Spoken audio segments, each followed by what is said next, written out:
All networks tonight are going to be carrying Donald Trump's message to the American people that the 2020 election has serious issues to it.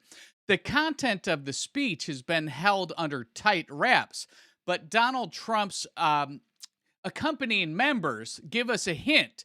But we just got a leak as to what the speech is going to be about and the details. This comes from Revolver News, where Donald Trump's live address could be way more explosive than we ever thought. So let's get into these details.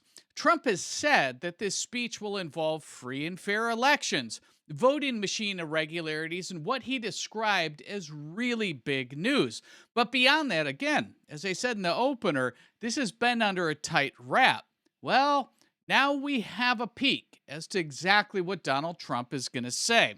This really big news is that President Trump plans to announce in Thursday's primetime address, according to an administration source who's read the draft, this message includes bombshell evidence that China interfered in the 2020 election to help Joe Biden win, including hacking into state voter registration databases and stealing information on tens of thousands of votes, ostensibly to manufacture a mail-in ballot win for Joe Biden. This evidence, which details alarming vulnerabilities of election infrastructure, is based on 4 sets of classified documents set for release tomorrow, on Friday, just hours after Donald Trump hits the airwaves tonight, which were recently unearthed from suppressed, again, keyword suppressed, FBI and CIA and ODNI records. According to this source, the intelligence has been buried in a massive cover-up attaching Beijing's hacking capabilities with the influence operation of Joe Biden's campaign associates. Other vulnerabilities compromising the U.S. election system, according to a draft of the speech, include the existence of more than 100,000 non-citizens, including illegal immigrants, on the voting rolls. 100,000. So, folks, if any one of these points is true, this is the biggest news story of the decade, of the century, where the 2020 election was indeed stolen from Donald Trump.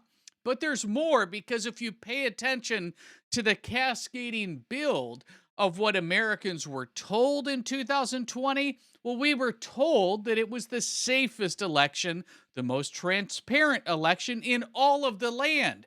And that if you don't agree with that, well, you just don't trust the science, or that you're a conspiracy theorist. So there is now suppressed intelligence reports that Trump and his officials are going to make public tonight that show that China and Joe Biden were coordinated, hip to hip, lockstep, in taking over the 2020 election, not only influencing it, but dictating the terms of who the winner is. That's what President Xi was behind, and that's what Joe Biden was behind when he said, as we all recall, on that video during an interview where they have the largest voter suppression and voter enrollment efforts ever seen in the history of the country. Well, he wasn't kidding if any of this is true. So now, yesterday, and again, the timing of all of this is important, J.D. Vance went on Joe Rogan, and they were specifically talking about the California election at the mayoral level with Spencer Pratt and Karen Bass and Nithya Raman. Well, let's hear what J.D. Vance had to say, because none of this is a coincidence. Listen to specifically how he addresses Joe Rogan's question, saying, I'm not skeptical, I'm actually accusing them. I think the whole thing was rigged. Let's have a listen. Well, it's just very disheartening that you have to consider the fact that it's really possible that the elections get stolen. And the California one was a big one for me. And why not just have mail-in, or why not just have voter ID? Yeah. You actually that's saw insane. Not only did they not have voter ID, Yeah. you can't show your ID. You're not allowed to show your ID. You can in fact be like prosecuted if you try to force somebody to show their ID. Which is seems like you want people to cheat. Exactly. And this is from the same people that were saying you have to have an ID that shows you've been vaccinated just 4 years ago to go to a grocery restaurant. shopping or to go to a restaurant. Yeah, no, it's definitely, that's the part about it that I think makes most people of my political persuasion skeptical of what the Democrats are doing. Yeah. Like, if you don't want to cheat in the election, then just make everybody actually show an ID.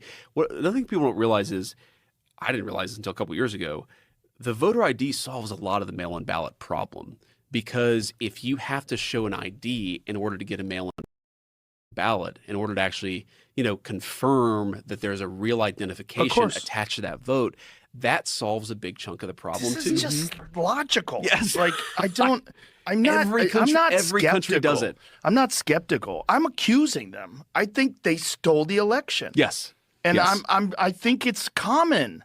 And this idea that elections can't be stolen. I always say to people, okay, do you think that the amount of election fraud is 0%? No one thinks that. Yeah. No one thinks it's zero. Exactly. There's always some overzealous person that works somewhere that's doing something. There's always crazy people that like blue no matter who, we got to win, or red no matter what. There's always people, right and left, that are going to try to rig the election because they think it's imperative. Look, we saw there was people like Oprah Winfrey was saying it. Like, if we don't win this election, you may never vote again. Like, what are you talking about? Like, why? Who's going to tolerate that? Left or right? That's crazy. That's right. But that attitude allows people to justify cheating. Correct. Exactly. And I think they cheat. And I think they've been doing it forever. And I don't think there's any other reason why you would have no voter ID. And they try to say, oh, it's racist to have voter ID. Like, what are you talking about? Do you think other races are incapable of going to the DMV? That's insane. Yeah, that's racist. It's actually super racist. That's really racist. Right, the implication of their argument is literally like blacks and Hispanics cannot go to the DMV to get an ID. By the way, if you look at the polling, Black Americans are as pro-voter ID. Even though most Black Americans vote Democrat, they're still pro-voter ID as much as white Americans is. Most Americans are voter ID. They want voter ID, except for operatives. So I'll offer on the Joe Rogan podcast this deal as vice president of these United States, that if Democrats really don't think that there's any cheating, give us voter ID. I just don't know how There you go, folks. And again, ask yourself this question. Is there any reason why J.D. Vance went on the biggest podcast in the world, Joe Rogan, just yesterday and talked about election security? Not at all. This is all seeding the message going into the administration's primetime show tonight and the release of documents tomorrow. So this now no longer is a conspiracy theory. This is starting to become suppressed intelligence of foreign interference in the 2020 election, and Donald Trump's going to prove the case tonight. Let me know what you think. Would you agree with Donald Trump, J.D. Vance, Joe Rogan, that President Xi and Joe Biden were coordinating efforts in 2020? Comments are wide open below. Let me know. If you've yet to subscribe to the show, please be sure you do, and we'll see you in the very next video. Be sure to like and subscribe to The Chris Locke Show for the latest America First news, conservative commentary, and the stories that mainstream media refuses to cover. These two videos right up here, they're going to be next. Pick your favorite. I'll see you over there.